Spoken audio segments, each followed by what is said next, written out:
அன்னை தகவல் சேனலில் இன்றைக்கி என்ன பார்க்க போகிறோம் அப்படின்னா 24/1/2024 அன்று காலை 10 மணிக்கு திருப்பதி 300 ரூபா தரிசன டிக்கெட்டு ஓப்பன் பண்ணுறாங்க.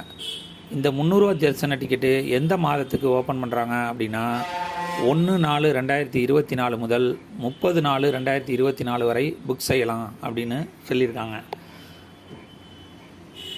ஒரு டிக்கெட்டில் 6 பேர் வரலும் புக் பண்ணலாம். அவங்களுடைய ஆதார் கார்டு மற்றும் செல் நம்பரை வச்சு புக் பண்ணலாம். எந்த செல் நம்பரை வச்சு 300 ரூபா தரிசன டிக்கெட் புக் பண்ணுறீங்களோ அதே செல் நம்பரை வச்சு தான் ரூம் புக்கிங்கும் பண்ணணும். இந்த தரிசன டிக்கெட்டுங்கிறது 12 வயசுக்கு கீழே இருக்கிறவங்களுக்கு தேவை கிடையாது. 12 வயசுக்கு மேலே இருக்கிறவங்களுக்கு மட்டும்தான் தரிசன டிக்கெட்டு போட முடியும். 12 வயசுக்கு கீழே இருக்கவங்க டிக்கெட் போட தேவையில்லை.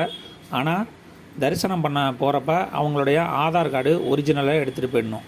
ஏன் அப்படின்னா அந்த ஆதார் கார்டு ஒரிஜினலை செக் பண்ணிவிட்டு தான் உள்ளர அனுப்புவாங்க. விண்ணப்பித்து பெருமாள் அருளை பெறுக. நன்றி, வணக்கம்.